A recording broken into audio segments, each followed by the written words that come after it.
introduce the video. Welcome back to It's Math. Today we're doing circle geometry, and there's him, the co-star. Him? Yeah. Professor Parker? Sure. Alright. So yeah, welcome back to the channel. Hopefully you're subscribed.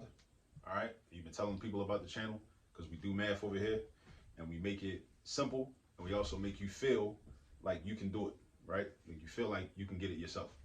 Alright, so what we're gonna do in this problem is, see this question mark right here, Assata? We're gonna solve for the length of GI. GI is called a chord, C-H-O-R-D. A chord is a segment that extends from one part of a circle to another. A diameter is an example of a chord. It's a very popular chord, a diameter, but a diameter goes through the center of the circle, from one end of the circle to the other, from one side of the circle to the other, right? But this is not a diameter, right? Because it doesn't cut through the center. Here's the center. Now listen, I was being intentional with these letters that I use to mark these points. P-A-I-G-C. We was just talking about P-A-I-G-C, right? Yeah. What is P-A-I-G-C? I'll help you. P-A-I-G-C was a revolutionary group based in Guinea-Bissau and Cape Verde Islands, which is in West African country, which borders Guinea to the south. I'm looking at my map of Africa over there, by the way. It borders Guinea to the south, which at one time was led by the late Ahmed Sekou Touré, right? Great Pan-Africanist leader. And it borders Senegal to the north. Senegal actually happens to be the birthplace of who? You might not know, because I probably didn't tell you yet. Secant-Tangent Formula. Very important brother, right? Another very important brother for us to know and recognize. Secant-Tangent Formula was a writer, historian, linguist, mathematician, physicist. He did a lot, right? Contributed a lot to our people. So anyway, that's where Guinea-Bissau is. Guinea-Bissau is where, so PAIGC, they was fighting against the Portuguese, right? Yeah. Right? Because the Portuguese colonized them. They were oppressing them, you know. Portugal had many colonies throughout the continent of Africa. Mozambique was a Portuguese colony. Angola was a Portuguese colony. Where else? It was some other ones too. Also in South America, Brazil. That's why many Brazilian people speak Portuguese, because Brazil was a Portuguese colony as well. So Cabral, let me tell you this, right? Cabral is the reason I went to Lincoln to get my master's. Did I ever tell you that? No. So I was looking at master's programs, because at one point I wanted to be a school principal years ago. This was right after you was born too. And because I got fired from Del Valle. I got fired and I was thinking about becoming a school principal. That's another story. I'll tell you that another time too, because it's a good story actually. But anyway, yeah, so I was looking for schools, right? And I was also studying Amilcar Cabral. I got a book in the mail that I ordered about Amilcar Cabral, and the book came in the mail. I was flipping through the pages, and I seen some pictures, and there was a picture of him standing at a lectern. You know what a lectern is? Big thing that they stand at? Yeah, it's like a podium. Yeah. Another word for a podium, right? A lectern, podium. He was standing there about to deliver a speech, and the caption read, he was being presented with an honorary doctorate degree for his work, his anti-colonial work, back in West Africa from Lincoln University. So once I read that sealed the deal for me. So that's why I decided to go to Lincoln. And that's where I ended up getting my master's degree from Lincoln University, right? Of course, I got my undergraduate bachelor's from Morgan out of Baltimore. But that's, Cabral is the reason that I went to Lincoln, basically. So anyway, PAIGC was his group, and they actually got independence from the Portuguese, but Cabral ended up getting assassinated in 1973 by the Portuguese. He ended up getting assassinated, which is unfortunate. But he died in the struggle. But and also, it's interesting, it's no coincidence that I put this t-shirt on since I knew I was doing this video with you. Who's this? Assata Shakur. Who you named after? Assata Shakur. All right, so you know about Assata Shakur. But at any rate, PAIGC, right? So this is a way for us to incorporate hystematics, us to incorporate, you know, African history, Black history into a geometry lesson in a very subtle way. Just use the names of the points for an acronym of something that is relevant to, you know, revolutionary struggle. It ain't hard to do. All right. Now let's get into this. So we want to find the distance from point G to point I, right? So this is a chord, C-H-O-R-D. That's a chord. All right. This chord is part of what we call a secant. I'm about to hit you with a lot of vocabulary. So Assata, we talked about a chord. A chord is a segment inside of a circle that goes from one point on a circle to another point on a circle. And from G to A or A to G, that's called a secant. A secant is a segment that goes from the outside of a circle and it cuts through the circle, right? That's what a secant is, all right? When we get into trigonometry, a secant has kind of a different definition, but it's related. And then we also have a tangent. Like we say when somebody goes off on a tangent, right? AP, right? Yeah, the rappers talking about APs, Audemars Piguet, overpriced watches, right? You know, but that's not what we're talking about here. Because remember, the letter A and the letter P are part of PAIGC, right? And they was actually fighting against those types of companies that make those overpriced products that a lot of us want to go grab. And I've been guilty of it myself too, right? It's a problem. But anyway, AP is a tangent. It's a tangent because a tangent is when a line touches a circle at exactly one point. All right, so that's what a tangent is. A tangent is a line or a line segment that touches a circle at exactly one point. So we got chords, secants, tangents. Now, if we want to figure out what this is, we set up an equation. We set up an equation based on a formula, right? So this is the formula, right? So the formula is secant times outside secant or outer secant is equal to tangent squared. Now, what does that mean, right? What does that mean? So the secant, Assata, is this whole thing from point A to point G. That's the secant. So I'm going to replace this word secant with AG, right? And then the outer secant is the part of the secant that's outside the circle. So the part of the secant that's outside of the circle is AI, right? Like artificial intelligence, right? Like Allen Iverson, right? You know what Allen Iverson is? He's before your time? Yeah. All right, you'll learn about him. He's an important basketball player. All right, and then tangent, the tangent is AP. Tangent is AP. So that's AP squared. All right, so we got AG. That's the whole secant, the whole joint, right? The whole secant from point A to point G. That's the secant. Then the outer secant is this piece, is part of it from point A to point I, or AI. That's why I replace outer secant with AI.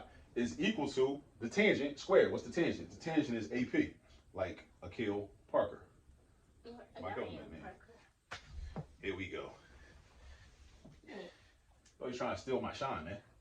What shine? I'm the star. So AP squared. There you go. You're doing it again. So anyway, AG. All right, now, AG. We're going to put in numbers or algebraic expressions in order to replace these. So now, like this is what I tell people, right? When you're doing geometry, you get to a certain point where the geometry is over. And now you're just doing algebra 1, right? So AG. So look at this. From point A to point G, how do we represent the length of that? Point A to point G. What's that? From point A to point I is 7, right? Mm-hmm. What's this?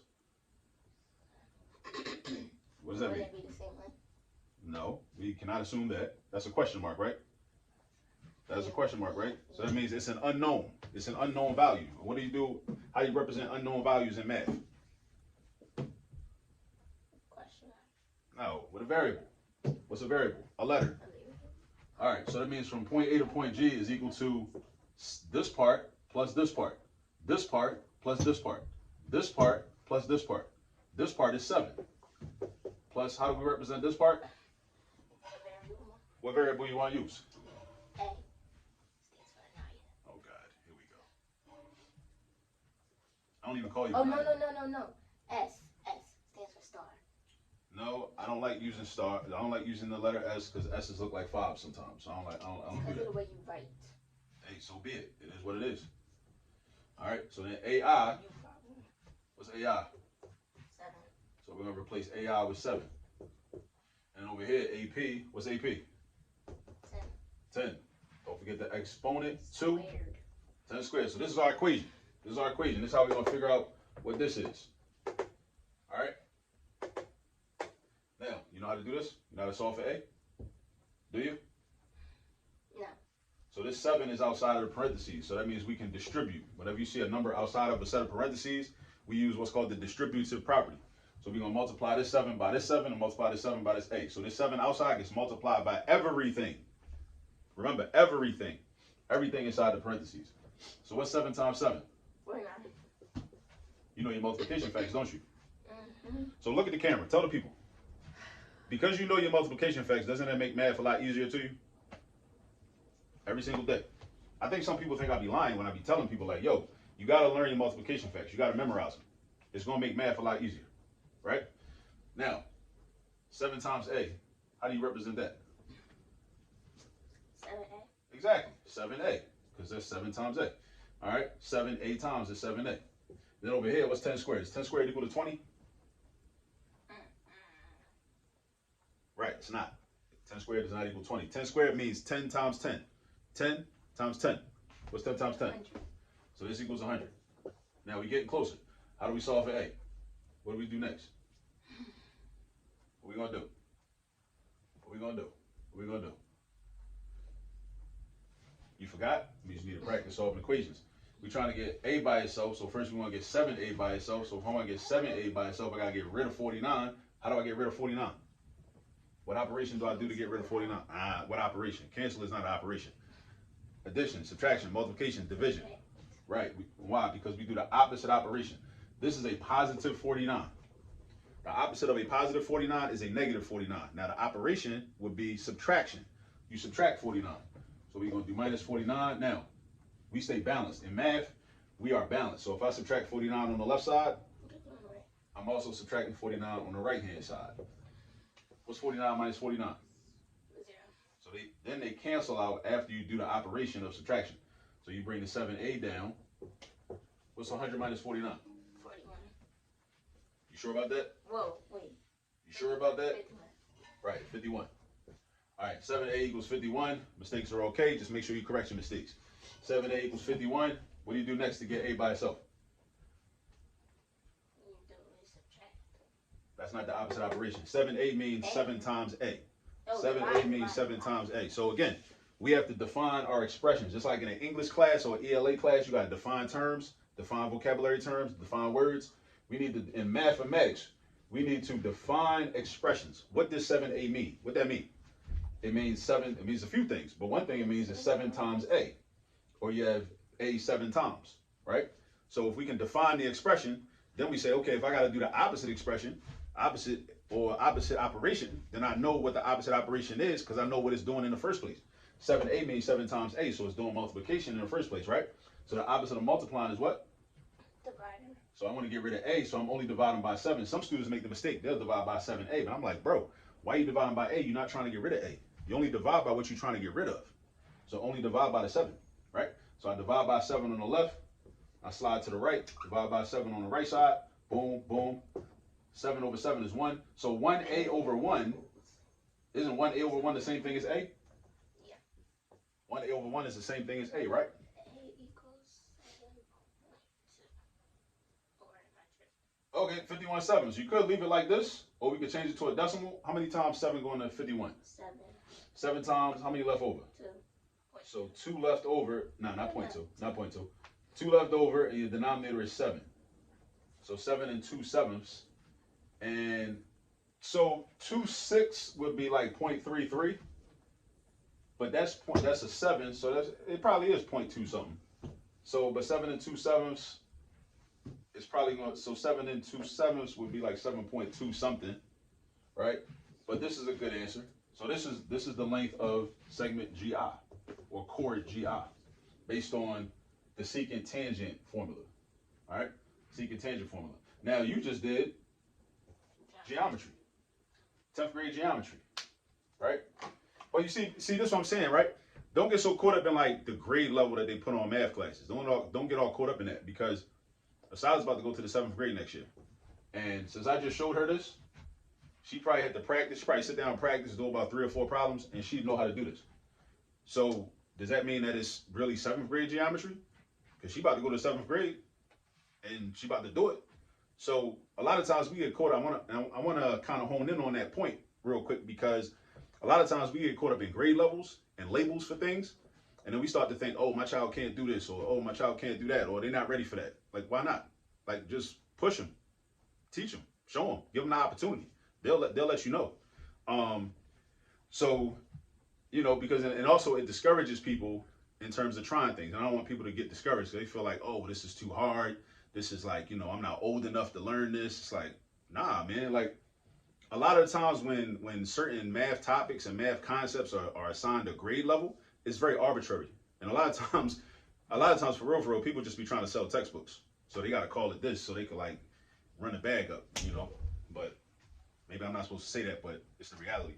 But anyway, this is some circle geometry. I want to do some more videos. I got some more examples. Oh, we got to do the two secant joint. When it's two secants, because that's a secant and that's a tangent. But we got examples where it's two secant sometimes, and it gets like, you know, it gets pretty diverse in terms of what type of examples we can have. All right, but you learned something new today. You learned what a chord is, right? Yeah. What a secant is, what a tangent is, and also this is the secant-tangent formula right here. And you learn how to do some algebra. You know how to interpret a picture, a diagram in geometry, right? So parents, like, this is also like, if you're a parent watching this is also something you can be doing like during the summer.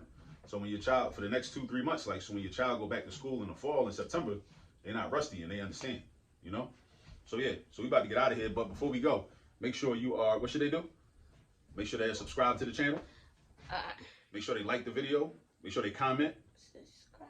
Like, comment. Like, comment, subscribe. What else? What the YouTubers be saying? Video. Share. Subscribe, like, comment, share. What else? What else? That's it? Yeah. Don't they say anything else? No. All right, I'm about to be out. Why would you kick the tripod if we're recording? What is wrong with you? Don't touch the tripod. Get away from the camera. What are you doing? Stop recording, man. You're a hater. That's okay. Professor Parker is a hater.